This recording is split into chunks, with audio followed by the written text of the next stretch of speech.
The opinions, viewpoints, and advice shared in this podcast are solely those of the host, Dave McGlynn, and should not be interpreted as reflecting or endorsed by the Department of the Army or the Department of Defense Fire and Emergency Services.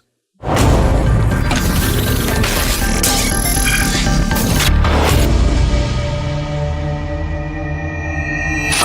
right. Welcome to another fire engineering podcast, The Training Officer. I'm your host, Dave McGlynn. So anybody that's new to the show, one, thank you so much for joining. If you're friends with our guest or you're a follower of our guest, I appreciate you giving him your followership and also listening in to what we're going to talk about here today.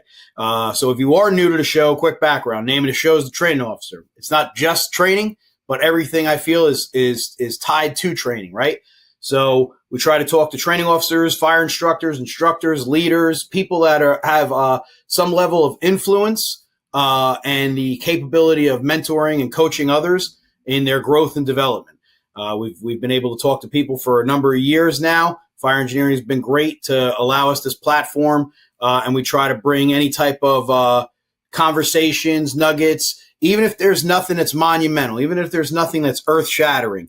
At least you could walk away knowing you're not alone in your problems. Because one of the biggest takeaways for me every time that I interview one of these guests is that I find myself having some level of connection and commonality because I'm like, well, they're going through something that I already went through or I've been through that, etc. So if there's any takeaway, at least understand that we can all commiserate and we're not alone in our problems. So without further ado, I'm going to introduce my guest for the July 2025 show, Jersey boy, right? Perth Amboy, New Jersey. Danny Arroyo. He is from Perth Amboy. He's been in the fire service for 23 years. He's currently a career professional battalion chief in the city of Perth Amboy. And he's a state instructor in the state of New Jersey, goes all over teaching a bunch of different things. He's building a name for himself, and it's not because he's trying to just create a following. It's because he's the real deal, right? And currently one of his main responsibilities in the city of Perth Amboy, other than doing battalion chief work, is managing and overseeing their training division. And it's no easy task because he knows. So that's something that we're going to talk about because he's sort of a newly appointed training officer, even though he's no stranger to the training realm. He's got a couple years under his belt in doing that. And it's just great for him to share some of his experiences. And we're going to talk about the article that he wrote recently for Fire Engineering. So, Danny, without further ado, thank you, brother. Thanks for joining. Thank you, Dave. I appreciate it. I'm very happy to be here. Thank you for the opportunity. Absolutely, man. I'm super stoked that we were able to do it. All right. It's nice to talk to another fellow training officer that understands what we go through. Commonality. We speak each other's language. You know? Yeah. So for the listener, if anybody doesn't know who you are, tell us a little bit about yourself, who you are, where you're from, what inspired you to get into the fire service, but then what inspired you to become a training officer? Because it's crazy to want to become a training officer, right? And I actually wanted to be the training officer, which is very rare in some cases. Right. So, my name is Danny Arroyo. Like you said, I'm a battalion chief here in the city of Perth Amboy in New Jersey. We're a career department, fully career, 84 men. And women in the department. We currently do every asset and facet of firefighting, from suppression to prevention. We have a special operations division. We have a marine division. We have a dive team, an honor guard unit that's very active. You name it, we do it. So a lot of responsibilities here. A little bit about me. I'm a level 2 instructor for the state of New Jersey. I teach at the Monmouth County Fire Academy. Great academy to work at, great instructors. I also am an advocate for the National Fallen Firefighters. So I'm a New Jersey advocate as well, which is humbling because being part of that foundation is tough because, we're trying to teach other people to make sure that we keep each other safe. And that's the priority. If we never have to go to another LODD, that's the goal, right? So I'm very humbled to be a part of that. And my fellow advocates here in New Jersey are outstanding. I'm also the chair for education and training for the New Jersey State FMBA, which is the largest union here in the state of New Jersey. So I run the training and education committee, where I have an opportunity to provide free training to all the members of our local, of our union, but also to everybody. So I've had people from the IFF local, PFA&J, volunteers have signed up for our classes. Everyone is welcome. If we're going to spend the money to train people, I want people in the seats, and we don't care if you're volunteer, career. We just want people to get education. And if we're going to run it, let's do it. So, and I'm a dad, so I have a 4-year-old and a 2-year-old. So very busy, got a lot of stuff going on. And then I also run my own training company, which is new. I started that in December, and it's been going good so far, keeping pretty busy. And again, that's just a little bit about myself. And again, I'm a training officer here and the fire investigator as well. So yeah, thank you for the opportunity again. No doubt, brother. It's interesting. The fire investigator thing that you just ended with is just that comes with its own level of disciplines and education. So you having to sit there and continue to be a student of the craft so that you can get the best stuff out there for your team in your local department. But then when you're going out and instructing, right? But then all the added shit that you got to know being a fire investigator, because you're subject to being court ordered, to having to be a subject matter expert.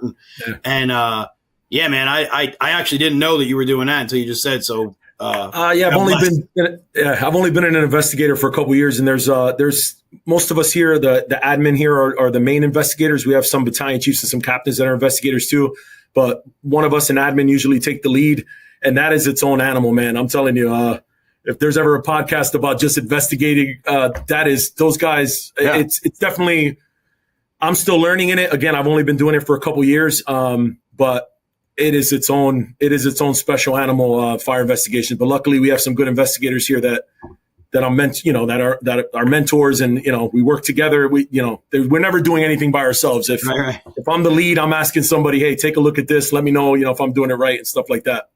Yeah, thank God. Because of course, I have no doubt. No, and then the National Fallen Firefighters thing, at the Rock up in the city.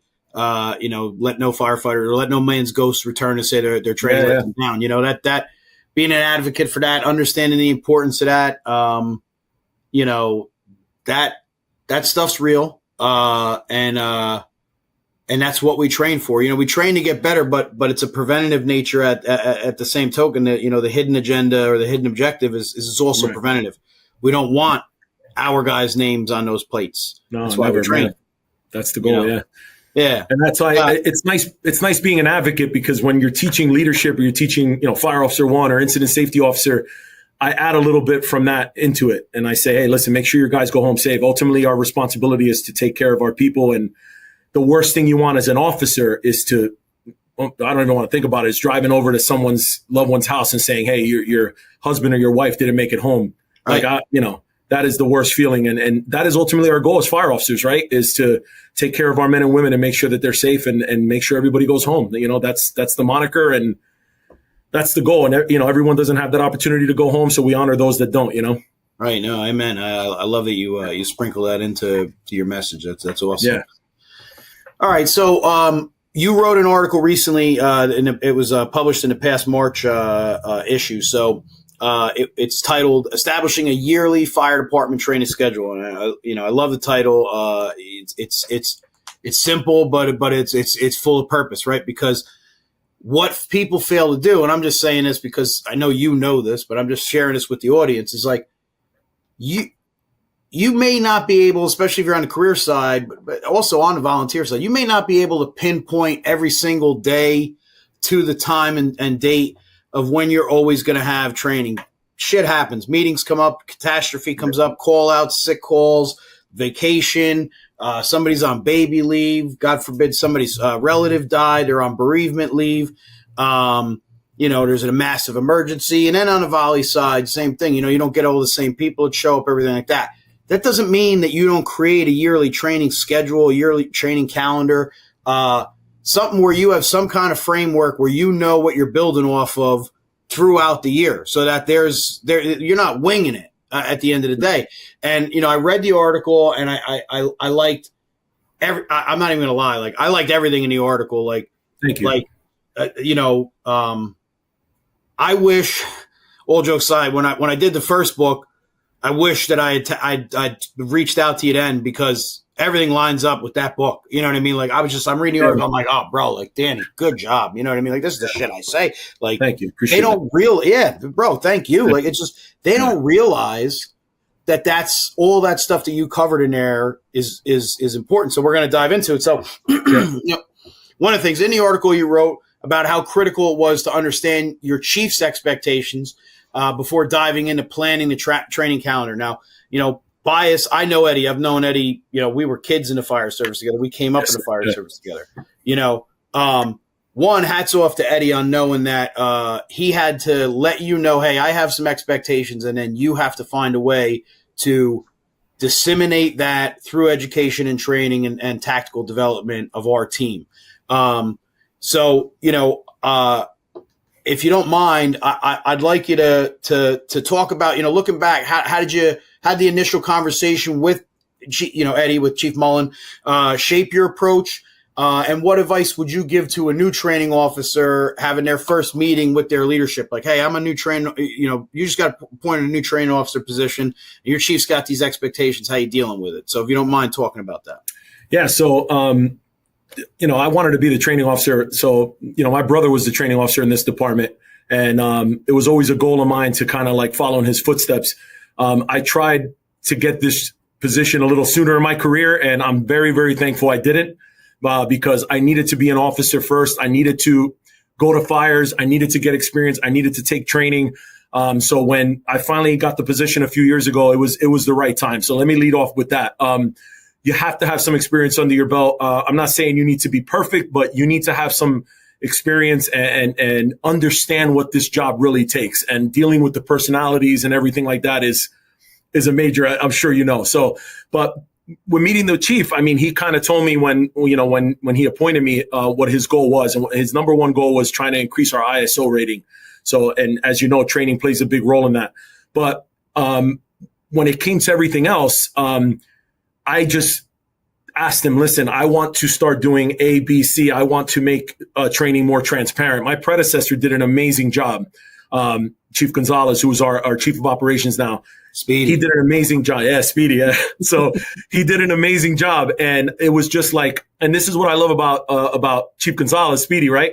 Is he said, you're going to do a better job than me at this position. And that is awesome to hear from someone who you look up to and mentor and that mentored you, because you're already setting up for success, right? He had no ego there going, hey, you're replacing me. You know, good luck trying to do what I did. And you know, this was hard for me. I mean, he made it very clear it's going to be tough. And he reminds me every day that he's happy to be in charge of operations and not charge of training. But I took what he had, which was a great foundation, and I wanted to build on it. So one of the major things I told Chief Mullen was I wanted to make us, I wanted to bring us to the forefront of the state of New Jersey. And I wanted to bring in more DFS classes into the department. And at the time, we've never done that. When we did training in-house, we kind of just did it on our own. We never really documented it with the Division of Fire Safety. Whenever we had to do classes that, let's say, officer development or an ICS class or hazmat incident commander or anything like that, we'd send people to the academy. And again, academy does a great job. But as a training officer, I was also tasked to try to save some money too. So I asked Chief Mullen, I said, hey, I want to start taking some train the trainers. I want to start getting some stuff so we could bring back. We have knowledgeable instructors here. You know, let me get some training. Let's do some stuff in house.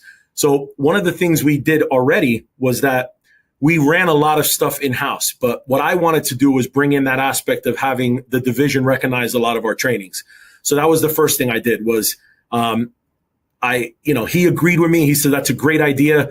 So now we run a lot of our stuff in house and we submit paperwork with the Division of Fire Safety, and we're getting CUs, we're getting credit for our instructors. So we have 84 career firefighters here. Every one of our officers is level 1 instructor at minimum. We have roughly around 30 instructors, and we have about 10 level 2 instructors. So we could do a lot of stuff in house. Now that doesn't mean we're doing everything in house, because as you know, we need to bring in the experts. Last year we had Fire Officer 1, which I can teach.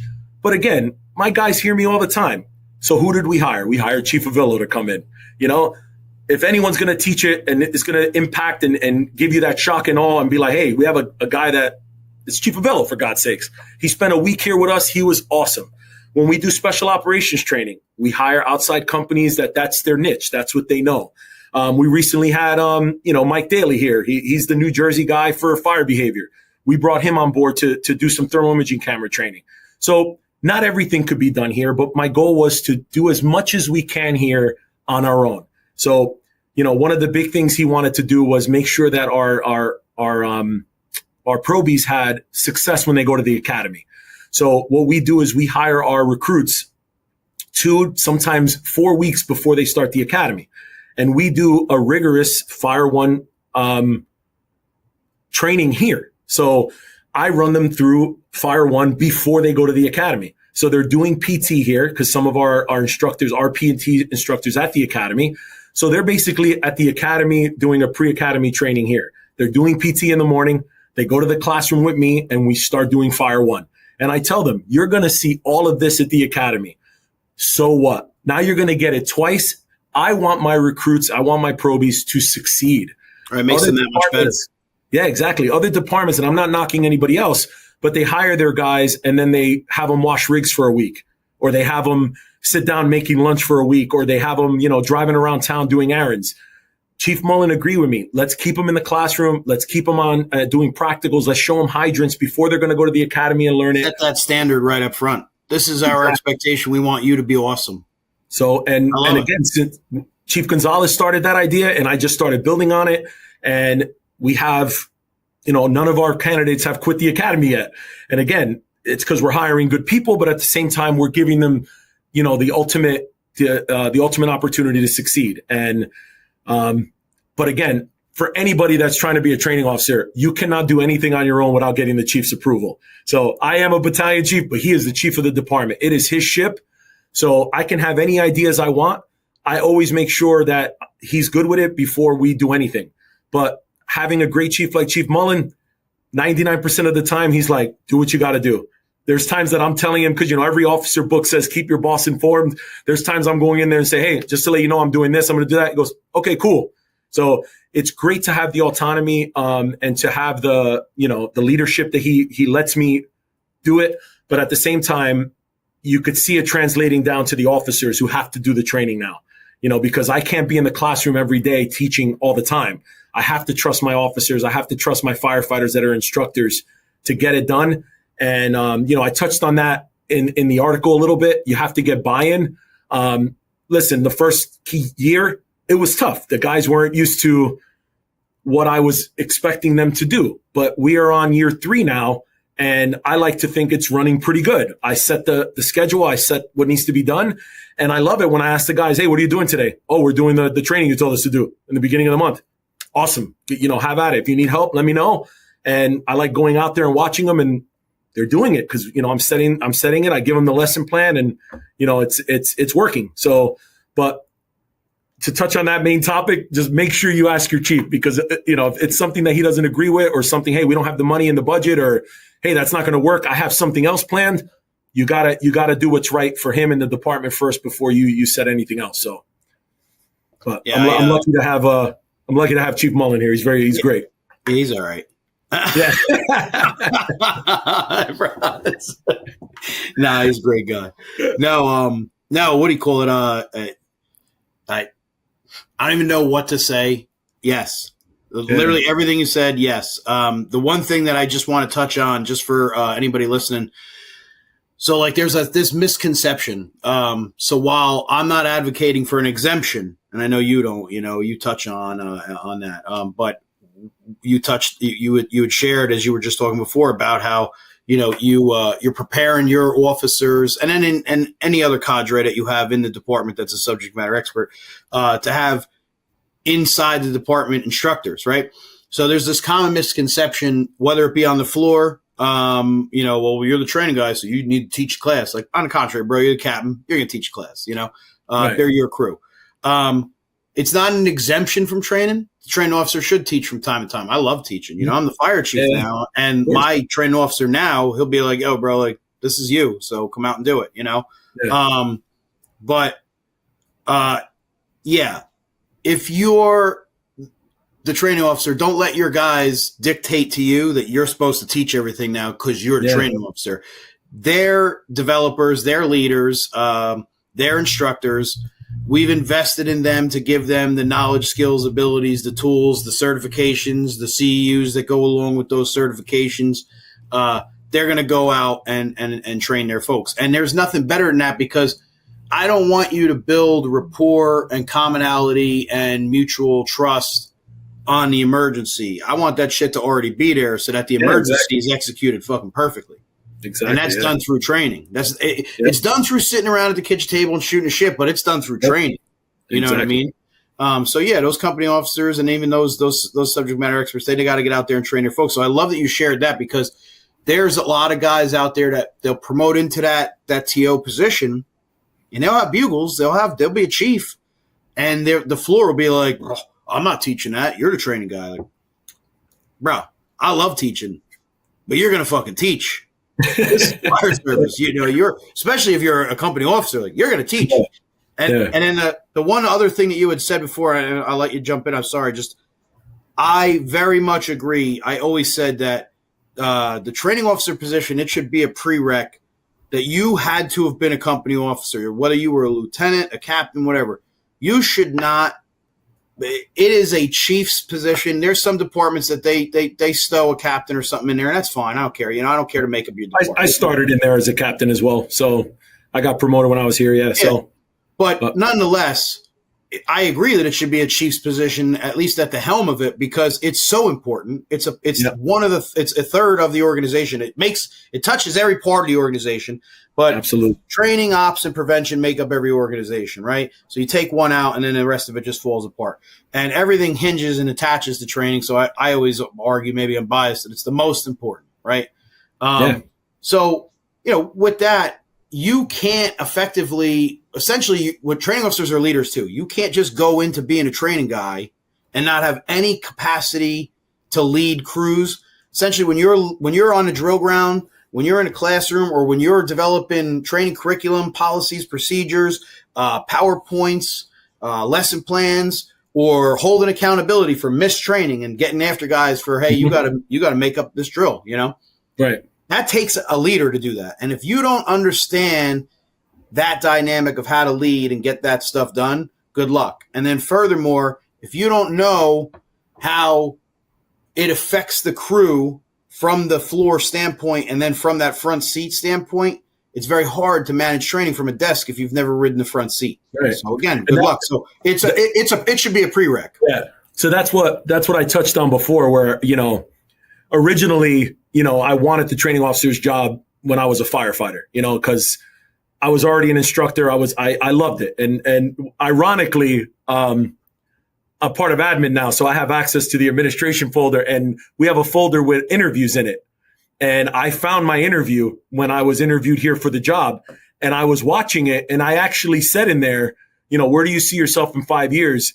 That's what they asked me. And I said, well, hopefully I'll be a company officer one day, but I really enjoy training, and I would love to one day be the training guy.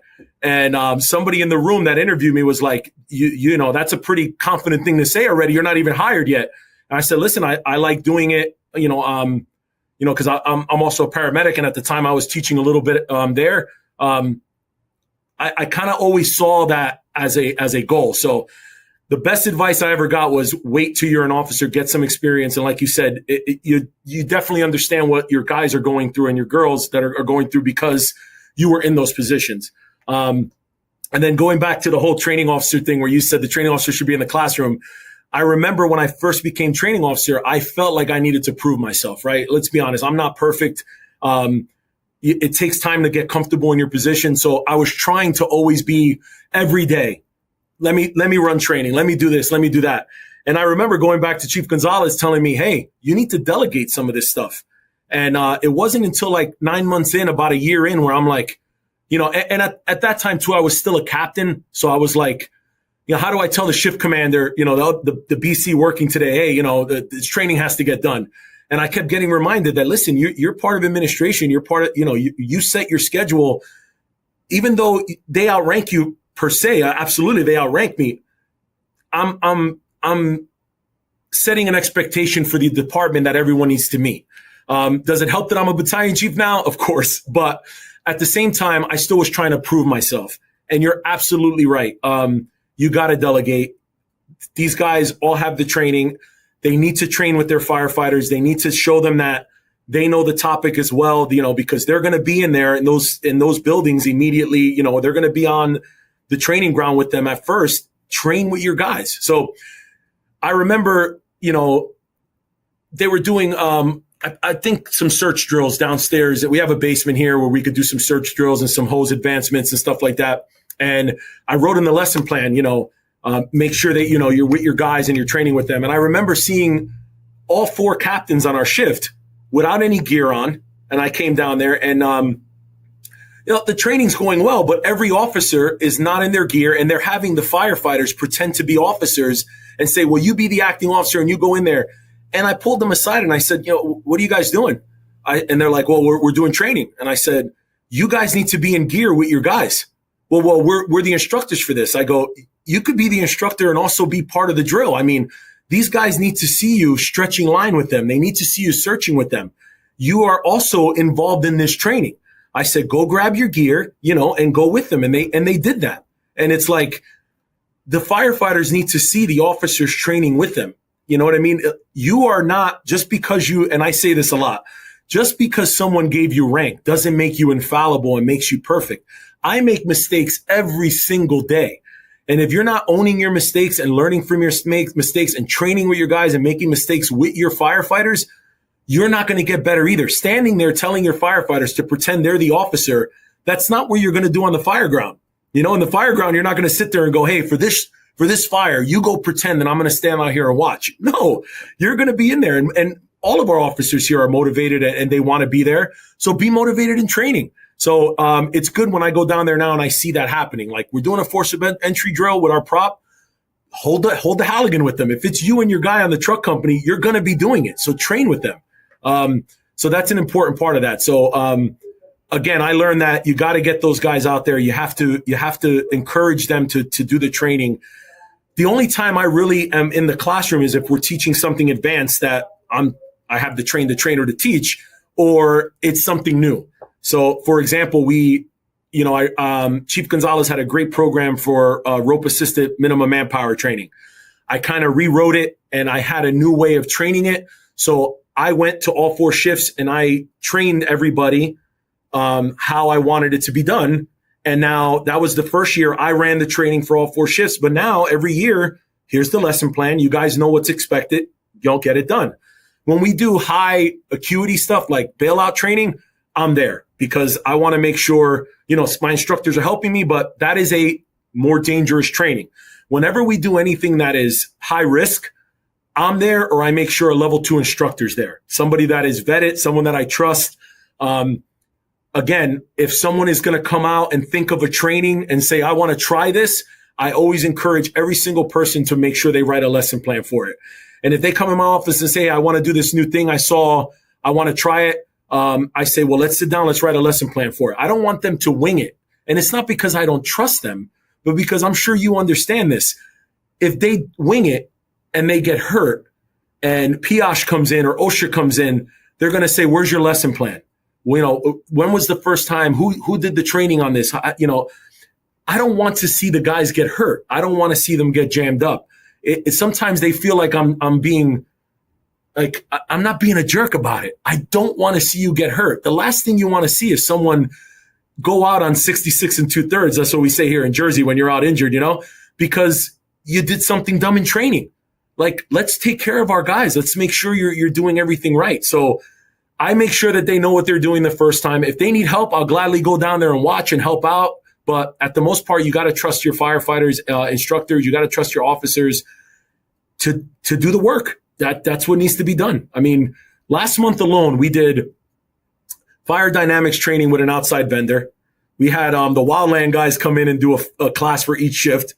We had to do they had to do their mandatory training, which I can't think of right now what it was. They had to do their PowerPoint training. So a lot of stuff going on. But if I was there doing every single one of it, then I won't be able to be in here setting the next month's schedule or doing, and like you said, we're involved in every asset of admin, right? I help the ops guy do ops stuff. I'm doing my training stuff. I help prevention do that stuff. I'm doing investigations. And then we got to go on calls. And again, you can't be in the classroom every day. So that's advice for a new training officer that might be watching this, right? I know you're going to want to prove yourself. That's exactly what I did. But listen to your mentors when they tell you, hey, man, you have nothing to prove to anybody. These guys are getting paid to do this job. They have to do it too. But you got to be available to help your guys out. You got to be available to answer questions. And that's why the only time my doors close is when I'm doing something like this.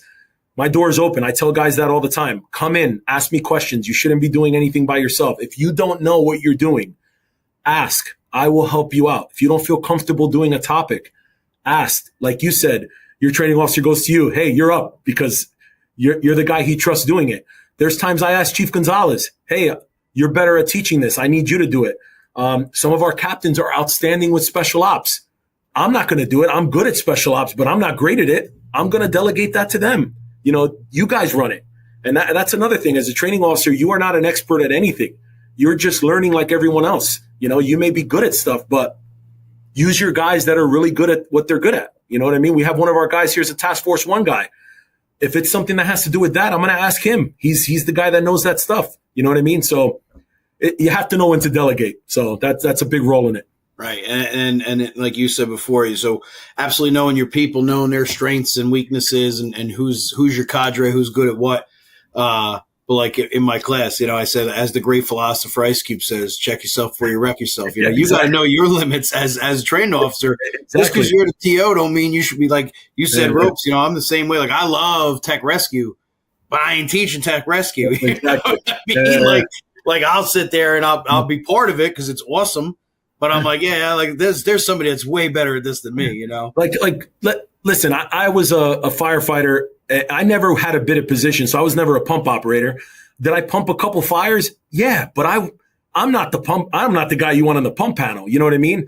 Can I teach the basics of it? Absolutely. But I tell my new guys, hey, we have a guy here called Cement Truck. His last name is Polish, and really we just call him Cement Truck. Go talk to Cement Truck. Go talk to Mo Velasquez. Go talk to the guys that know that apparatus. Like I could go down there and show you the basics, but these guys are going to show you the ins and out of that apparatus. And being the training officer sometimes is knowing those guys, is going, hey, like I had the privilege of working with this guy named Joey Sepelak. He was my operator when I was the truck captain. He's a younger guy, but when he became the operator for that truck, he owned that position and he knows the ins and outs of that truck. And when we used to go to fires, he would already tell me, hey, Cap, I'm going to put it here. I'm going to do this. And I loved it. Handle it. And that was kind of our thing. Handle it, Joey. You got it. So if someone came up to me and said, hey, who should I talk to about this? Go talk to Joey. Talk to the guys that know their apparatus. You know what I mean? But at the same time, fill out a training roster for me so we could document those hours. You know what I mean? Because again, you are not the be all end all. And that's what I try to tell a lot of the officers. Rank does not automatically make you an expert. I make mistakes all the time. Owning your mistakes is what really makes a good officer, is admitting, hey, I'm not the guy you want to talk to, or, hey, guys, you saw what I did there? That's not what to do. You have to do it this way. When you take ownership of stuff, you're showing the people under you that you're not perfect. And then it encourages them to take ownership when they make mistakes. So it's like, that is the philosophy I live by since I became an officer. And I tell everybody that was ever under my command, like, if you did something wrong or you don't know what you're doing, tell me about it. That way we could figure it out together. I got your back. And again, but lead by example. When I make my mistakes, I have to own it too. I'm not perfect either. So. Yeah, that's a lot of awesome nuggets. For the listener, for the viewer, I hope you're taking notes. Everything that Chief Arroyo is saying is spot on. It's all accurate. I'm not that I'm like a friggin' expert, but like. Well, you did write the book on this stuff. Well, yeah, I've been doing training shit for a while, man. And there's nothing you're saying that I'm like, nah, this guy don't know. Like, yep. I'm like, yeah, fucking, I know exactly where you're at right now. Like, I know exactly what you're saying. I know why, and these are the things like, obviously we got a whole show to go, but I'll share this with anybody, either if you're already doing this position or if you're aspiring to do it, just understand it. Like, we're sharing this with you because we're training guys. We're passionate about training. So just the same as we train our people and we want them to have succession planning and a level of success. We want you, the viewer, the listener, we're using this type of stage that we have with fire engineering to be able to broaden and the message, right? Is to understand, like, hey, these are things that we learned. I don't want to say it like it was bad, but we just learned the hard way, right? So, like, surround yourself with these mentors, but you just find out these like intrinsical like nuances and things that you're like, oh, okay, like that works, this works, here's why. So we're just sharing it with you. It's like mistakes can be the best educators sometimes 100%, because 100%. when you make that mistake, you could either do two things. You make the mistake and it's everyone else's fault that the mistake happened, or you make the mistake and say, hey, I need to do better at this, or I need to train on this, or I need to read a book on this, or you admit it. And then, like you said, it's only going to make you better at moving forward. It makes everybody better because you might have been the one that got exposed for making a mistake, but there's 8 other dudes that were on that call that saw that shit happen. They didn't stop it, so they didn't know better either, Exactly. So we just got to do better, and that's what training's for. Exactly, right. Nah, man, I love everything you're saying. Yeah. All right, so continuing on with it, well, one of the things that you were talking about in there, so it again, man, I wish that I had reached out to you before. So I have a thing I call seasonal training. When I was a captain, when I was a company, I was a captain doing training before I became a BC doing training. When I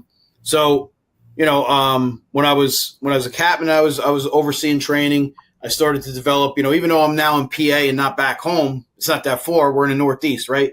So the run and joke, everybody knows, in the Northeast, the most consistent thing is the inconsistency of the weather. Like it could be 90 one day and then fucking snow in the next. Yeah, so, that's basically April and May of this year. Yeah, right. Yeah. So you gotta as a training officer, you gotta get innovative, but then you gotta be disciplined to understand that, like, let's look back at our call frequency. Like, we have these certain types of calls that come in during this 2-3 month period. Well, let's not wait to answer those calls during that time. Let's start training so that we're dusting it off so we can go and attack these things. So the thing I loved in the articles, you talk about, seasonal training. I call it seasonal training. I love that you said it, So, you have in there, you broke down how you scheduled certain training topics around weather and seasonal realities. So I'd like you to walk everybody through the balance of operational demands at weather, special team needs, all at once when laying out a yearly plan. And understand, full disclaimer up front, we understand that, mine and Danny's experience is typically mostly in the geographical area of the Northeast. So I understand that maybe you live somewhere where you have perfect weather. Good for you. We don't. So, so we have to get innovative. So for a lot of us that have these type of different things, I would like you to touch on that, why that's important, and maybe some suggestions on how to go about that. Absolutely. So, one of my goals when I became training officer was transparency. I wanted to make sure that my officers knew and everybody knew what the training schedule was for the year. And obviously it's tentative because things change, like we talked about earlier. Political thing shows up. We got to be somewhere. Calls come in, obviously, or, sick outs, this and that. But for the most part, I wanted it to be consistent so that every year, everyone kind of has an idea of when training will be and what the topic is. Like, for example, September's, or is it September? I should look at my own schedule. September's ladder month, right? Why is September ladder month? Because it's not too hot. It's not too cold. You're going to get pretty good weather. We can throw ladders. We could be outside. Even if it is a random Jersey 90-degree September, because we have those, we can hydrate in between that, stuff like that. But for the most part, we're near fall, and but I factored in, like, you can't be flowing water in January. You're not going to be flowing water in February. You know what I mean? So I want the people to understand what's expected and what's going to happen throughout the year, but also take to account that some things are not going to happen in some type of weather.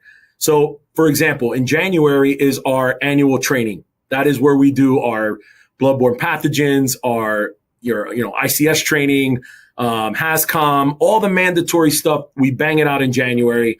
Chief Gonzalez for operations, he does the gear checks. He does the PPE inspections. We bang everything out in January that we need to bang out with respects to annual training. And then the next few months, I'll catch everybody up that, if someone missed it on vacation, I'll grab them later to make sure that we're, PIOSH compliant. January is fit testing. I'm in charge of that too. So in January, we do fit testing. And again, if people are off, we'll bang out fit testing the rest of the year. February is fire behavior month. We do a topic on fire behavior. Why? Because it's still cold outside. Our special operations team is ice rescue. Unfortunately, the last couple of years, we haven't had ice because for whatever reason, ice comes and goes here in Jersey. Like you said, it could be freezing one day and then it's 50 degrees and the ice melts. But we schedule that. March is engine company ops. Now it's starting to get nice out. So the guys have to do a PowerPoint presentation on engine company ops. And then they go out there and they do forward lays and they do some stuff like that. April's truck company. So we do either some search drills or we do forcible entry. May is, I don't remember everything off the top of my head, but in June, it's motor vehicle extrication and we're doing fire extinguishers because that's part of ISO and so on and so forth. But my point is I'm trying to schedule everything out so that everyone has an idea when training is happening so that they're not blindsided. Now, does that mean that random training won't pop up? No, because we already know how it is. If the chief says, hey, something happened and we need to fit this training in, we do it. But I try to get all the training on the company level scheduled in the beginning of the year and everyone kind of knows it. Before that month starts, I release what's called a training recap, where I kind of say every shift I put the hours in because everyone is encouraged to do whatever training they want to do. As long as it's safe, they're encouraged to do whatever training they want. But they need to do the mandatory training first.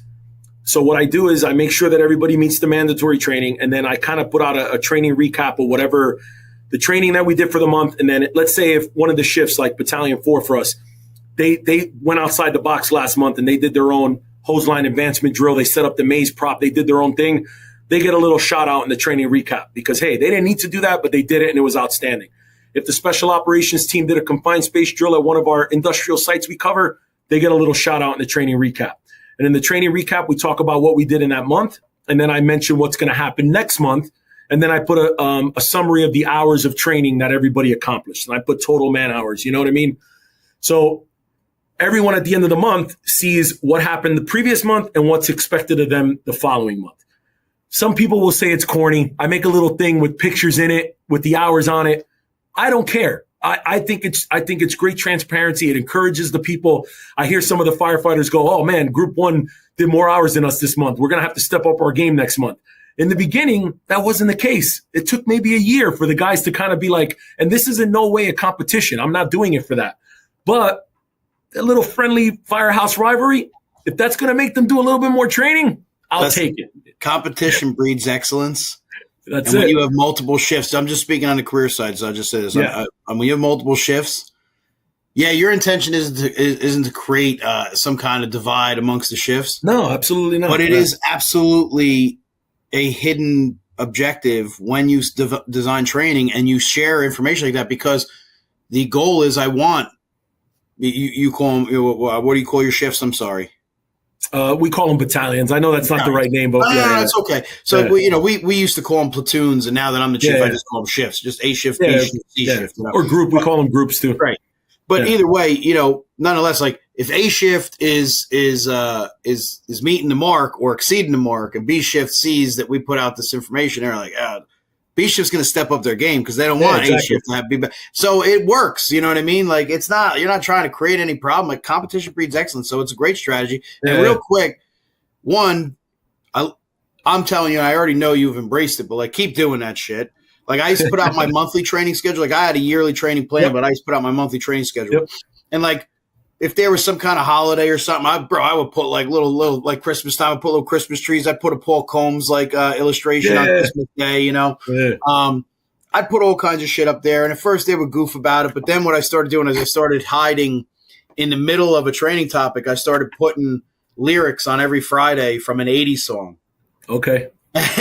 and just to see if they're reading it, and it took one dude who was actually a Jersey guy, who was like an 80s buff on that stuff. And he started to pick it up. And then everybody started paying attention to training schedule because it was a running joke. What image do I have up there? What song am I going to put up this month? Right. But then they started paying attention to it, and it just worked itself out that then now all of a sudden they know this is what we got to do for training today. So all those little things, people can talk shit all they want, bro. Haters are going to hate. I'm saying this. I know you already know it. I'm saying this for the up-and-comers or the people doing it. You're dealing with that rhetoric. Keep doing your thing, man. Be innovative. Yeah. You don't have to be overly corny about it, but like the shit that they think is corny, it's just that they're jealous that they didn't come up with it because they know it works. So just keep doing it. Yeah. So that's how, December is area familiarization month, right? So we have some topics about some special, hazards we have in the city. December's freezing, so it's like, let's get them in the classroom. We'll do some stuff like that. October, nothing scheduled in October for training from me. Why? It's fire prevention month. We see in Perth Amboy, we are 4 square miles with 55,000 people on the books in our census, which means it's probably higher, right? We see over, I think, 3,500 school-age kids in October. We're going to every elementary school, every daycare, everywhere. So in October, I don't give them anything they need to do for training. They're out there doing enough. So that's another common sense approach. Like, you can't expect, hey, nobody got their training done today, but I'm also in charge of scheduling. I also have them scheduled to do 100 schools, and I'm also expecting them to do training. That's not realistic. So in October, there's nothing technically on the books, but you know what I mean? Like, there'll still be guys on the weekend that'll do some training, and even for me, that's the training schedule. The training schedule is all hands effort. I don't care if I'm not part of fire prevention. It's all hands effort. This is October, bro. Everybody's part of fire Everyone's prevention. going. Yeah. And it ain't fire prevention week. It's fire prevention month. Like I'm the same way. You know what I mean? And we have at some points we have an engine and a truck in like 3 different schools. And then they're like, well, how can we all be in fire prevention? I go, if there's a call, leave. It's like, but we gotta do what we gotta do. I mean, it's in the middle of the day. Go talk to these kids. And if you have a call, you gotta leave. If it's only one schedule for the day, then, that engine could go second alarm status and, give them their all. But there's some times where, so for example, if you were to look out this window here, we have one of our newer elementary schools literally right outside my window. There's 900 kids in that school, 900 kids. So they need 2 days of fire prevention or fire prevention talks in October. So that's 2 days where the guys are literally going right across the street to do it. So you have to have a common sense approach with that, which is why it's good that, being part of admin, part of my job is setting the schedule for training and also setting the schedule for, any community outreach goes through me as well. So I already know I'm looking at the schedule. If there's something already scheduled for training, I know not to do community outreach there. Now, that doesn't mean that the chief says, hey, the city wants us to do this tomorrow, make it work. You make it work, because at the end of the day, you answer to him, you answer to the, whether you work for commissioners or whether you work for a municipal government like I do, you still have to do what you got to do. So there's some times where I tell people, hey, you can have a plan set, but if they say, hey, you got to go to a flag raising ceremony at City Hall, guess what? All of us are putting our uniforms on and we're going over there and we're going to stand at attention because we ultimately serve the community. And if they need us, we got to do that too. And that sometimes trumps what we got to do in other places. So, but yeah, so going back to the seasonal thing, you have to have a common sense approach. And when you're setting your schedule, you don't want to set your guys up for failure. But also when you build your lesson plans, it's hot here. Like today is 91 degrees in Jersey, and it rained a couple times. It's humid. The guys still did their master stream training today because this month is master streams training. I encourage them in the lesson plan, take breaks. If you know the weather is going to be bad, we do have built in our contract and in our SOPs that if it's past a certain index, training stops. And I'm pretty sure it's the same one that most departments have that comes from, you know what I mean? But that doesn't mean training has to stop. Modify the training. Maybe do it in your helmet, gloves, and bunker pants. Take off your jackets. Do one evolution, then everyone takes 15 minutes, drink some water, take your gear off. There's ways to go around it where you could be smart. You know what I mean? What does Andy Starn say? He says, be intelligently aggressive. Well, when it comes to training, be intelligent when it comes to training. Do it that way too. You don't, we have to get it done. Get it done smart, guys. Don't get hurt. Don't hurt yourselves. It's training. It's not the real world. Make sure that you set those things in there to make sure that you're accounting for weather and temperature and stuff like that. So, common sense approach when it comes to that. Right. Amen. Yeah. So another thing, you emphasize the importance of transparency and getting buy-in. So you talked about that earlier, right? So we don't have to necessarily dive too much into it, but I just want to talk about, like, it's a thing that I talk about regularly. You know, that mutual trust thing, that getting the buy-in thing, like stuff like this, like you had said, like, you're doing seasonal training, especially when and I'm not knocking the unions. It's just, when you're in a union shop, be prepared. Like, there's dudes that, they'll use that union, I say, for the wrong reason, and they'll say, hey, it's humid today, and yeah, I got it, listen, bro. But listen, I'm on my e-board and I work for our state union, but I know exactly what you're talking about. The guys that are just like, that can't happen today, that can't do this. Luckily, that culture, those I don't want to call them bad apples. I mean, I have other names for them, but I want to be respectful. That culture is kind of like leaving our department. And that's one good thing about Chief Mullen is that, we have the culture of proactiveness, right? Guys want to do what we want. Yeah. Are there still guys that are like, oh, we have to do training? Of course, that's never going to go away. There's always going to be people that complain that you're either doing too much training or not enough training. But that culture of just trying to fight the establishment, at least in our department, I think for the most part is gone, especially with a couple people retiring. I don't want to say any names, but if you're watching, you know who you are. Those people left. All they did was make just trouble. They want to act like they're defending but all they're doing is just prolonging the inevitable. Why are we doing? You can't do it. We're going to fight this. We're going to fight this. And then guess what? You're going to do it anyway. Right. So let's have a common sense approach to it. I'm a reasonable guy. So is Chief Mullen. If something doesn't, like, perfect example. We had a company in Jersey that's really, really good at doing special operations training. We have a bunch of new guys that want to join the Spec Ops team. They do a basic rope ops training with myself and the guys from the Spec Ops team here as probies. But if they want to be part of the team, we hire this company to come in and do rope ops so that they could get it from experts. And then that's kind of like their initiation into the special operations division. Okay. That training was scheduled 3 weeks ago when it was the heat index of 100 degrees. I'm at home on a Saturday in my pool, and Chief Mullen is texting me going, we're going to have to cancel training next week. It wasn't a union guy doing it. It was us. It was us talking as admin going, this isn't going to be good for our guys. So we do our practical evolutions on our roof, asphalt, right? It's going to be 100 degrees. How much do you think the temperature of that roof's going to be with our guys in direct heat? So I called the company and I said, listen, we're going to have to cancel training. And they said, hey, that's a great idea because it's going to be brutal this week. We'll do it another time. But that is the type of department we are. We don't want to see our guys get hurt. We don't need to have someone that's going to be the voice of the people to say this can't happen, because we're already proactive enough to say we don't want to see our guys in the squelching heat hanging off a rope on the top of the building. It ain't going to happen. So we took it upon ourselves to cancel that training. We'll do it another time. So that is just a little example. Like, those naysayers are the worst because they're going to fight you to everything. And I'm glad that you brought that up because it's not only us, but ultimately you got to do what's right for your guys. But when you have proactive leadership that says, hey, let's do it before anyone complains about it, then everyone understands, hey, man, it makes sense. I mean, were the guys upset that training didn't happen? I had some newer guys that are like, oh, man, we've been waiting for this training for months. You're going to have to wait a couple more months because you're not going to learn nothing when you're sweating, your ass off up on the roof. It's not going to happen. So. No, I'm with you. And then, one of the other things with that is like, I'll say, so there's two parts to that. So one, training's meant for development, not for punishment. So Exactly. You got good officers and those good officers are doing their hardest to try to grow the culture and improve the culture of the organization. Be mindful of that. Cut them a break in the sense that, like you just said, like, you got chief officers texting each other being like, yo, we're going to scrap training right now.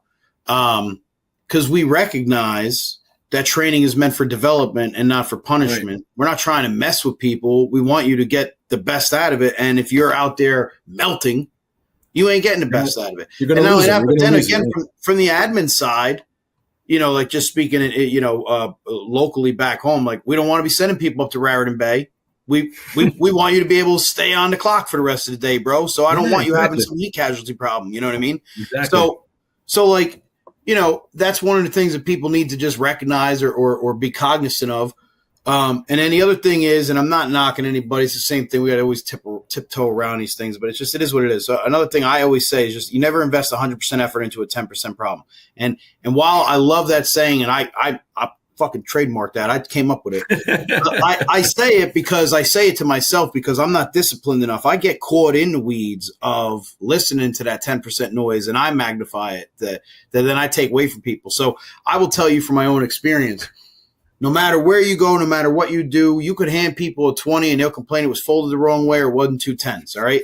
You're not going to make everybody happy. And then as you're a proactive, passionate person who wants to get into leadership and training others, also understand that culturally, some of your predecessors that were officers before you, and I'm not talking about Speedy, I'm just saying in general, some of the leadership that came before you at some point that were there while these guys that are on the floor now 25, 30 years, they had them. It's the same as adopting a beaten dog. Labs are the best dogs in the world, but if they were beaten for years, every time you go to pet the dog, he's going to go like this, or he's going to growl and put his tail up, because he's used to getting hit. So their perception of us is they're victims of circumstance. So we also need to just be mindful of like, I'm going to invest in this person and try to build some trust nest, but also don't invest so much into somebody that's completely broken. And I don't mean to say like there's beyond repair. It's just, listen, it sucks. It is what it is.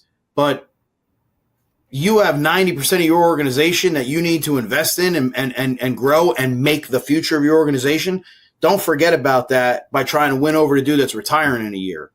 100%. I'm sorry. I appreciate, thank you for your service. You probably see more than I did. You're beaten and that ain't my fault and I'm sorry for it. But I got this 24-year-old kid that he's going to be the fucking chief here one day. And that's my job to make sure he is. You know what I mean? So it's funny that you say that. One of the things that I implemented, and I think Chief Gonzalez did this. I think, he did it as well.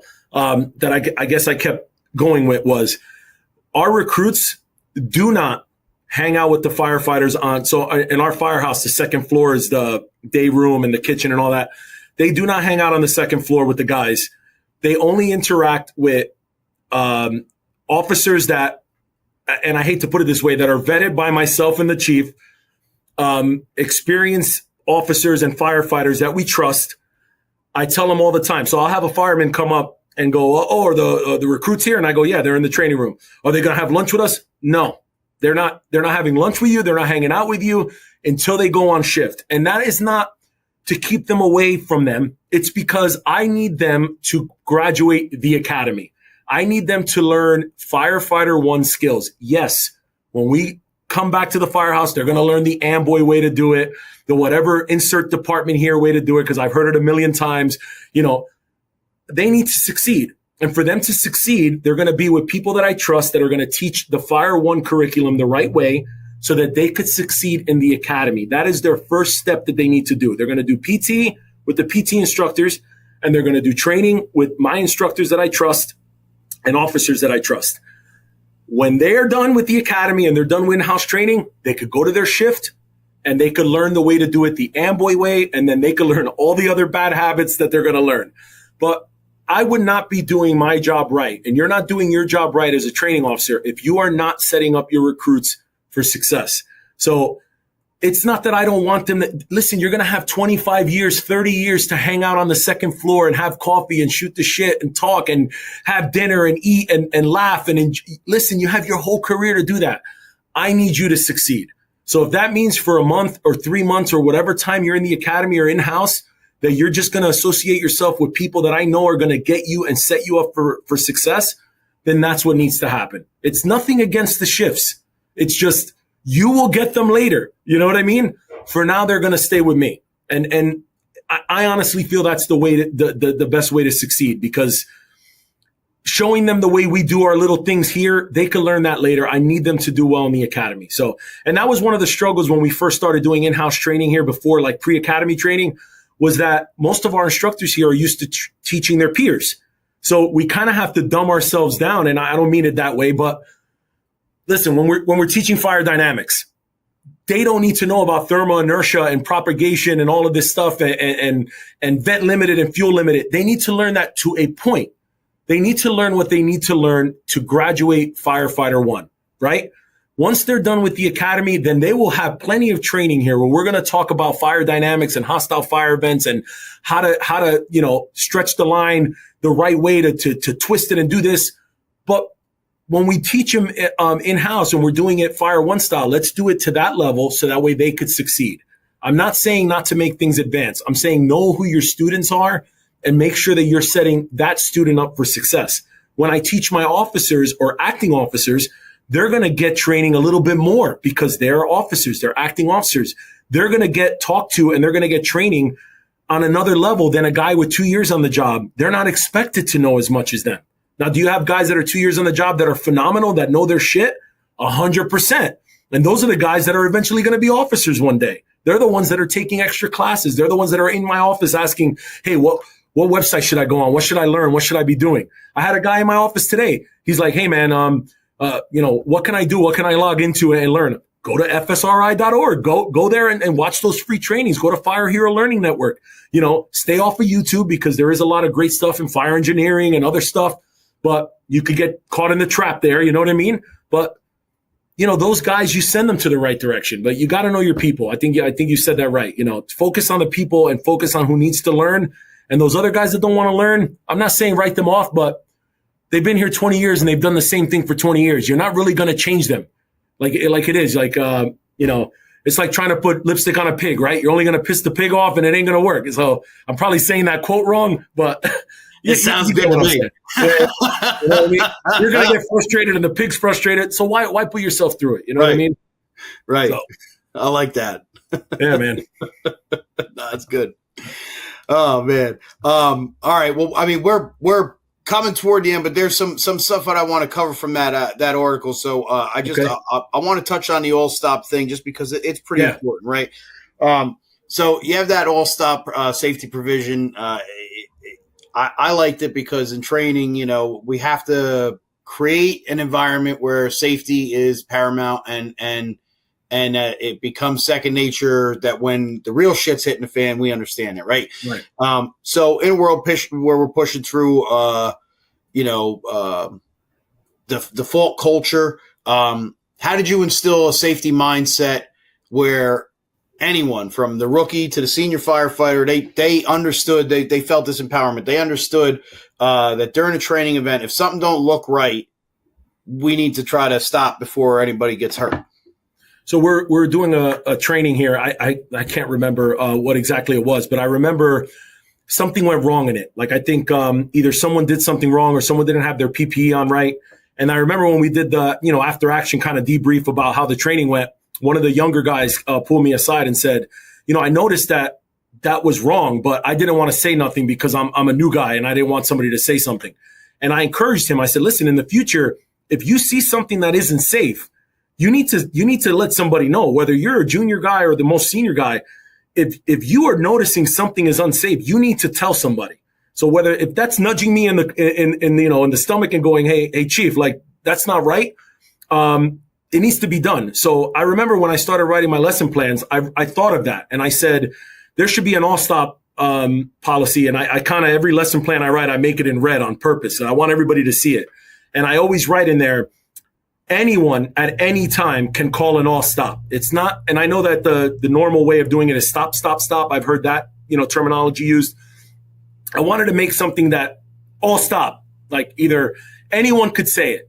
And that means that either if we're doing special operations that a knot's not tied right, carabiners on sideways, if we're stretching a line and someone doesn't have they're immediately, the hose line isn't there right. And from the get-go, the training is going to be wrong or someone is doing something incorrectly. Anyone is encouraged to stop it, especially if it's going to warrant somebody getting hurt. You know what I mean? We had a couple injuries here in the department during training and, you look back at it and you go, man, what could have stopped that? And when you do your investigation and you talk to other people and they say, well, I kind of knew that something might happen, but I didn't want to say something. I wanted to change that culture. I wanted to encourage everybody, whether you're the probie or the most senior guy, say, all stop. Yo, this isn't right. Okay, let's reset. Let's restart from the beginning. In the real world, you cannot call it all stop. You right? In the real world at a fire, you can't press rewind and say, hey, we didn't stretch the line right. Let's do the time turner and go back and let's try it again. No, in training, you can. And if you make that mistake or you see a mistake about to happen, call the all stop before, especially if someone's going to get hurt. Someone's not wearing their PPE right. Someone's air bottle's off. Someone's about to strike a tool and, they're holding their hand in the wrong position. That's a big one. We bought one of those forcible entry prop doors, right? When I wrote that lesson plan, my biggest fear was somebody getting hurt. What happened? Somebody got hurt, and I'm like, okay, listen, accidents happen. Was it a preventable accident? Yes. And that was the problem. And I realized that we weren't following the lesson plan. And I said, listen, that's why it's important. I wanted to make sure, and this was before I wrote the lesson plan. They were told not to mess with the door before the lesson plan comes out. It happened. Someone got hurt. Luckily, it was something minor. But with that all stop provision, I want to encourage people to be like, hey, man, this isn't right. Or, hey, you're holding the tool wrong. You're doing something wrong. Stand here. Don't stand there. So I'm trying to make that, change the culture in that. So I write it in every single lesson plan. I bold it in red. Everyone is encouraged. I encourage my officers and my instructors to say that in their debrief before we do training. Hey, everybody knows all stop if something's not working. And we've had a couple trainings where people have called it and we prevented something from happening or just corrected an action that wasn't supposed to be happening. And just real quick, when you guys have had it happen in real life, like in training, but I'm saying like it was received, like dudes didn't just like start breaking balls. Like they were like, all right, yeah, like let's close it up real quick. And that's great. That's absolutely great. That's extremely important. Cause like you said, we don't have that luxury in the field. But we do have it in the drill yard or on the training ground, where you create what looks right and what looks wrong so that through repetition, through corrective action, when we execute, we run the play right. hopefully perfectly because we went through the all stop 3-4 times, I have this thing, like I must have got it from my coach back in Kennedy growing up, whenever we would mess up on a play, he'd be like, run it again. So like when I was doing drills and they would fuck up, they would come outside. I'm like, run it again. Like I go in, smoke the building up again. I'm like, nah, like we're doing it. You totally screwed the pooch on this, But no, but you're right. Like I like that. It stood out because it's such a, I don't want to say sneaky in a negative way. Like it's such a very, it's smart. It's very, it's just like, I don't know. Like it's clever. It's a clever way of introducing being safety conscious while not making that be like, here we go. Yeah. It's almost like empowering everybody to be. Yeah. No, listen, safety is everyone's job, right? You have to take incident safety officer. There's assigned safety spots, but everyone is, every training you go to, everyone says that, right? That's like the nomenclature. Everyone says it, right? Everyone's their own safety officer. The same things on the training ground. Like I'm sure you look at NIOSH reports, you look at injury reports. It happens in training. People die in training because of mistakes. That one thing comes to mind in upstate New York, that the Peyton Morris incident where, the instructors were pushing him to keep going. Yeah. Dude, any one of those students there should have been like, oh, stop. Like, stop this. This isn't right. You know what I mean? Right. No, and that's an anomaly. And that's like, hopefully, knock on wood, a once in a lifetime thing. But it could have been prevented if you created a culture where the students knew that if they felt this is pretty shitty, we need to stand up and say something. Yeah. Right. No, I'm with you there, man. I'm 100% with you. All right, so I hate that we're long into it, but whoever's watching and listening, like, no, you're a brother. You ain't gonna say sorry for shit, man. I'm long winded. Like, listen, like this, I don't want to bypass the question that I have here, so I'm going to ask it, and then we'll close up. But I know. Okay. So listen, anybody listening, however you streaming this, if you're watching this on YouTube or we're watching on Facebook, whatever, if you pause this or you all stop for a second, right? Yeah. In the Army, we call it pause X, but like if you I want you to hear this whole show. I want you to hear every piece of it. So just understand that, like, this one next question for me, like it's important because you get bogged down, man. Like every new opportunity and every new position and every new responsibility that I've held, has come with challenges. I have been stressed the past year and a half in the new position just because of everything bureaucracy wise going on. And there's people that can empathize with it. But when you're the chief, it's different. You know, it really is, like, cause you got nobody else to blame. You just take it on the chin and be pissed about it. But you know, like, it's been tough for me with that, but I'll tell you this, when I was a training officer, and I don't know if I speak for you, but I'll just say this, you know, cause there's other dudes that I know that did the TO thing. I was like a guidance counselor, you know, because sometimes, especially in the career side, you're not everybody's direct line supervisor or whatever, you know. Dudes will come and talk to you because it's a comfort, you know. You're like a teacher, you're there for development, so they're just by nature, human nature, people want to speak to the TO more than they want to speak to the ops chief, right? Right. And you got your own problems going on, and you're invested. You know, what people don't realize is the training officer position is a man in many hats. You know, like, you do a lot of shit, and people don't realize that. Think you just do training. Fuck, bro, that's the easy part of my job. You know what I mean? That ain't easy at all, but it's like, I got to do these other things.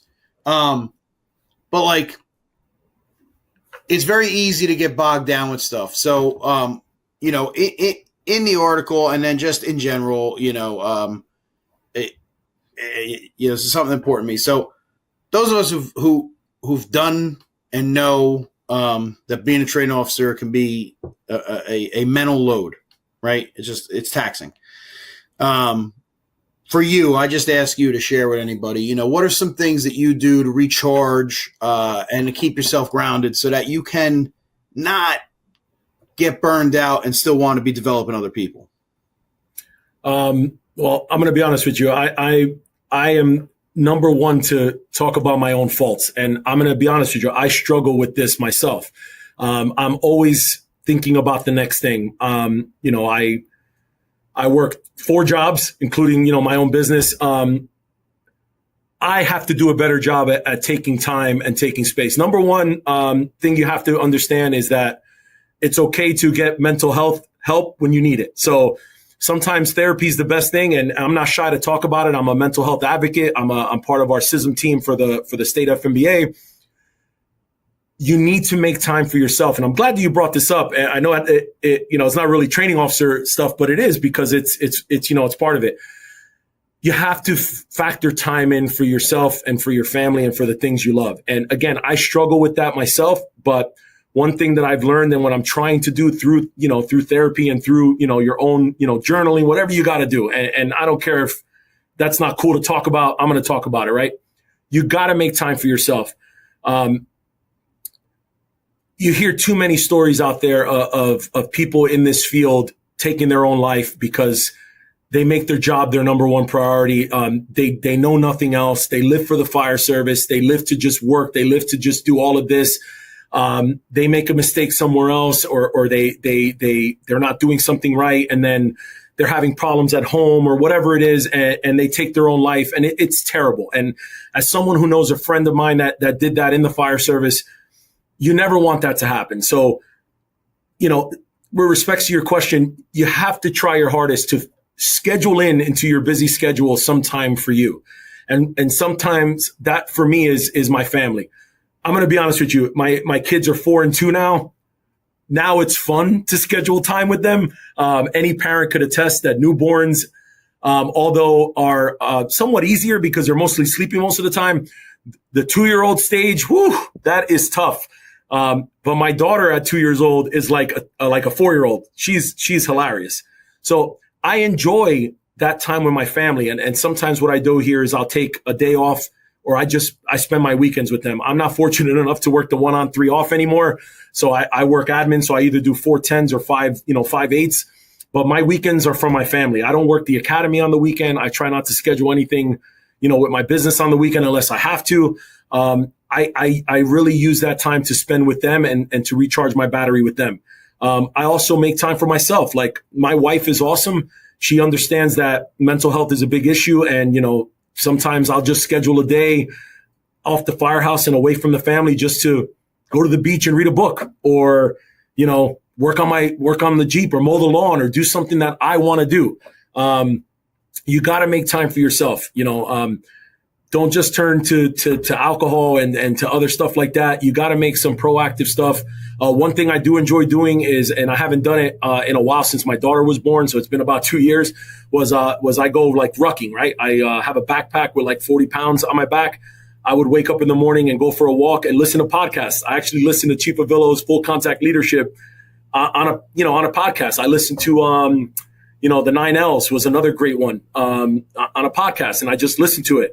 The book I'm listening to now is, Do Hard Things. I have the hard copy here, but I listen to it on a podcast or not a podcast, do an audiobook. Just find some time to do stuff for you. I enjoy the satirical, Jimmy Kimmel's and stuff like that, and like the Daily Show. So sometimes while I'm driving to work, I just play the audio on that while I'm driving, just to make some time for yourself. Burnout is a real thing. And that was one of the things we talked about earlier. You can't be in the classroom every day. You can't be training every day. You have to delegate. Like Chief Gonzalez says, 80-20. People way smarter than us write leadership books about a lot of this stuff.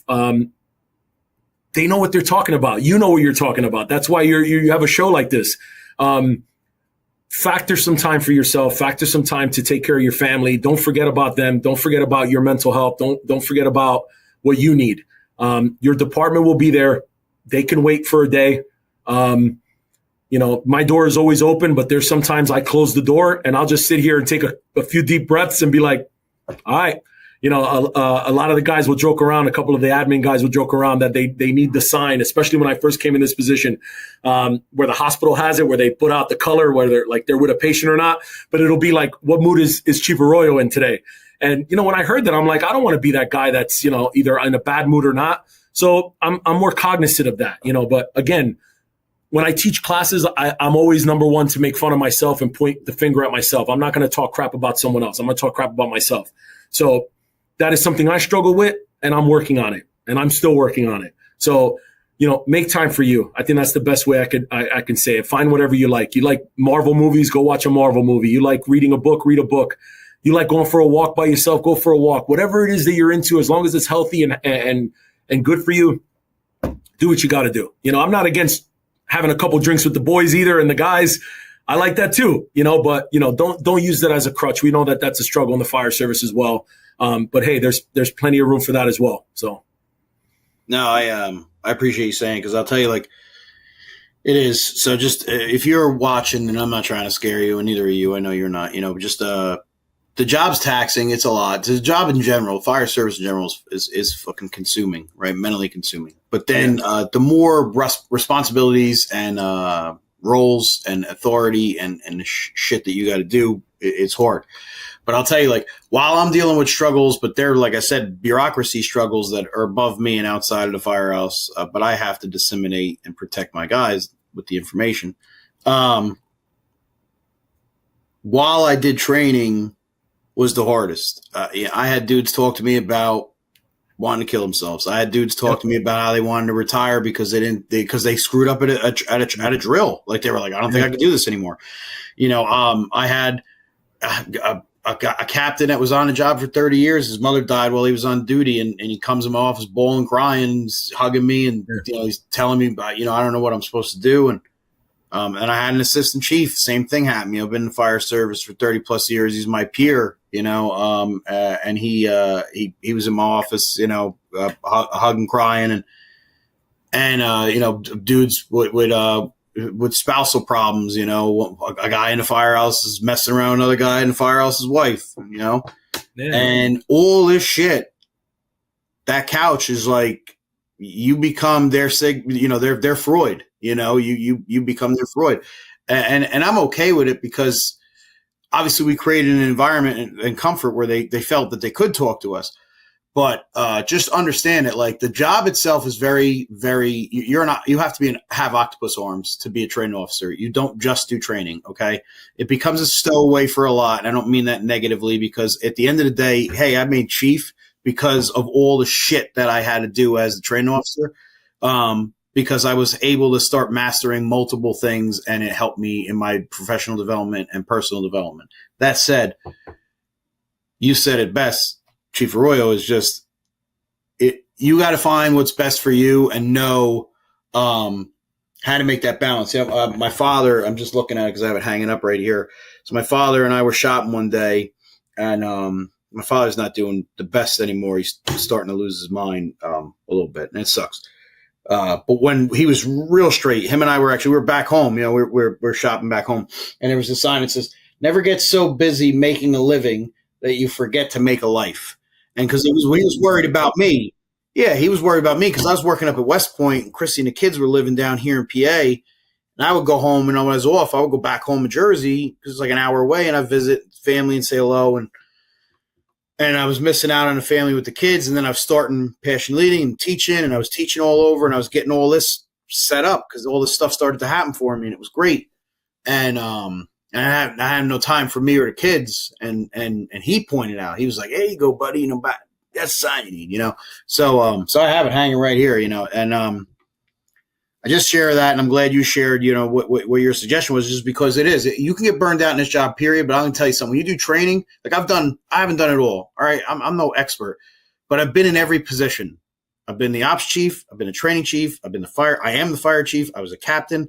When I was in the volleys, I was a lieutenant and a captain. I've been on all the companies, rescue truck, engine, all that bullshit, right? The thing that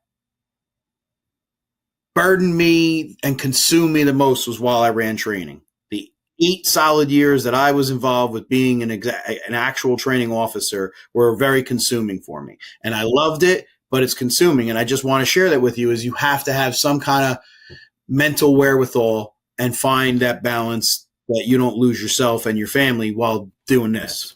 So it's funny that you say that, because Chief Gonzalez, who was my predecessor here, always jokes around like when I'm talking about how stressed I am and how much work I'm doing, or whatever I'm building a PowerPoint or a lesson plan or whatever, he's like, "Thank God that's not me anymore," because he did it for I think almost 8 years too, and he absolutely can attest to it. It takes a lot of work, but it's ironic that you bring this up.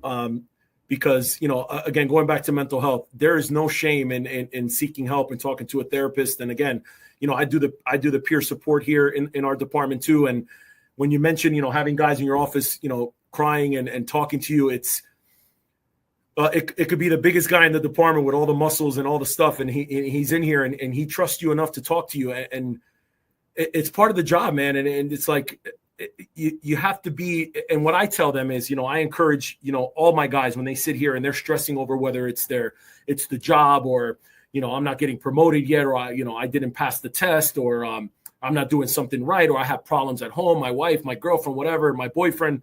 I tell them, man, seek out mental health. I have a therapist that I see, her name's Michelle. She runs a place here in Jersey called Zen Warrior. She works, directly with the PBA and FOP, which is New Jersey's, state unions. She's outstanding. She does first responder mental health. And again, like even while, reading some of the articles on Firefighter Nation and the article I think Stephanie White just wrote about, mental health and stuff, and Dana Ali, there's so much good stuff out there now that I'm so glad that it's entering the fire service, because you can be a badass fireman and a great fireman, but also admit that, hey, man, what we're seeing and what we're dealing with is not okay. No one is meant to see the shit that we see for the long period of time, right? So it's like cancer. When I teach classes, I tell everybody, you're not going to get cancer because you took in smoke one time at one fire, right? I mean, you're going to get cancer because you took in smoke, or you overhauled without your SCBA on a little bit over 20 years. And now you're retired and you're supposed to be enjoying your golden years. And now you have prostate cancer or bladder cancer. And it's the same thing with mental health.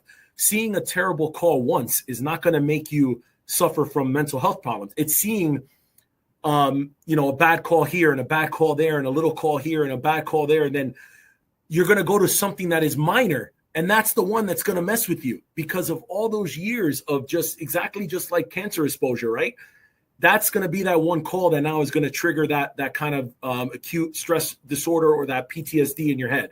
You know what I mean? And for example, for me, I was a paramedic for 9 years, 10 years, and I'm inactive right now because I work days, and I'm certainly not going to work the medics at night and on the weekends.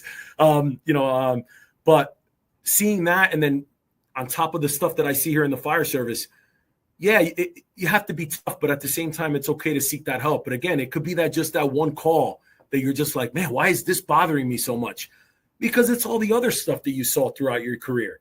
So again, you topple that and, making it specific to the training officer position, you topple all of that on top of all the stress you have to do. Like you said, being involved in ops, being involved in prevention, being involved in the day-to-day operation. You got to make time for yourself. You got to seek out the help when you have to. And again, it's kind of weird that we went down this road because this is the training officer podcast, not a mental health podcast. But I'm glad that we did because it has to be talked about. And I'm glad that our culture is changing. That first step in the 16 life safety initiative is culture change, right? I really, truly feel that, Chief Griffin too, like what an outstanding instructor with some of the stuff he's teaching with mental health. He wrote the entire resiliency program here for the state of New Jersey. And, I took the trainer with him. He wrote it for us. And that's the resiliency program that the Fire One students get, in the Fire Academy now. And just to see it come in the forefront is outstanding because as someone that teaches it and that's practicing it and that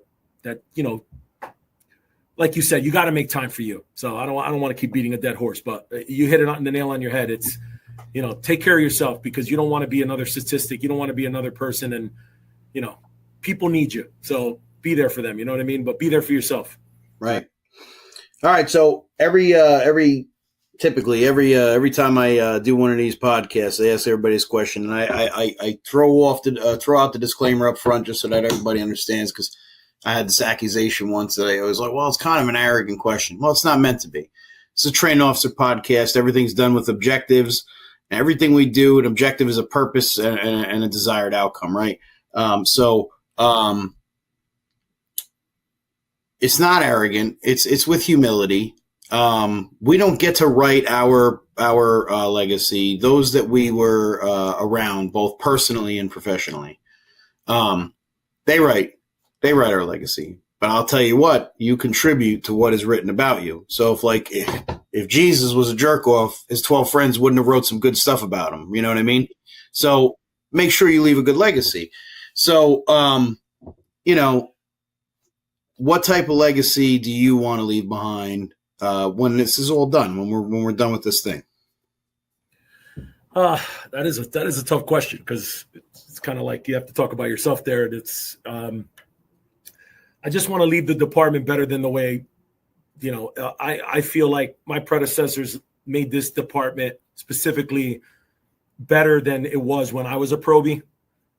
My goal is to just bring, with respects to training, just to bring it to a different level. Like I started the conversation with bringing the DFS here, making sure that our guys are getting state credit and that we're able to do things that other career departments, the Jersey Cities, the Elizabeths, the Newarks, we're a career department now. We're fully career. That's new in the last 2 years. I want to bring us to that forefront of where these other big names in the state of New Jersey.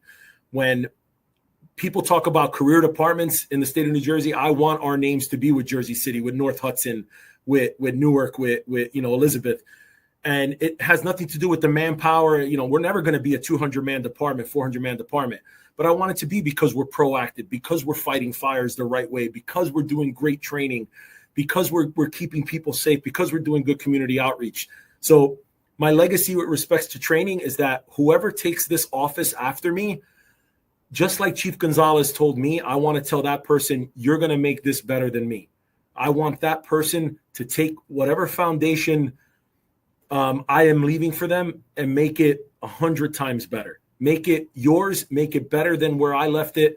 And in 20 years, I want them to say, I put my own twist on it the way I did, the way Chief Gonzalez did, the way, my brother did, the way the training officer, Chief Volk, who's, the CHIO when I got hired. I want that legacy to continue in a positive direction. With respects to my own personal legacy, I just want to be a guy like you. I want to be a guy like Avillo. I want to be somebody that is preaching the word of the fire service that people look to and say, hey, man, it ain't about me. It's about the culture. It's about what we're doing. And that is ultimately what I'm trying to do. Every training I do, I tell everybody, it ain't about me. It's about your company. It's about your people. It's about making sure your guys go home safe. And that is the only thing I'm trying to preach. And I know that, a couple instructors that teach at FDIC told me, the hardest place to affect change is in your own house, right?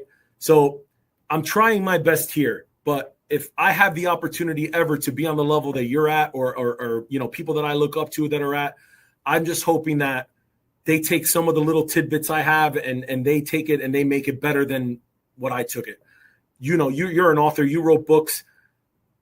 You're sitting here telling me that what I'm saying is great. That to me is amazing, that someone who I look up to is telling me that what I'm doing is I'm doing it right. And that's what I want. I just want people to take just a little bit of what I have to say and make it their own and take it back to their department and make their department better. So that's ultimately, I think, what your goal is. I think that's ultimately what anybody, Chief Avillo, Viscuso, anybody that is on that level, take it, make it your own, preach what you want to preach. We joke around here, we're preaching the word of God. Our captain, our fire official, Kevin Metz, is always saying, I'm doing God's work.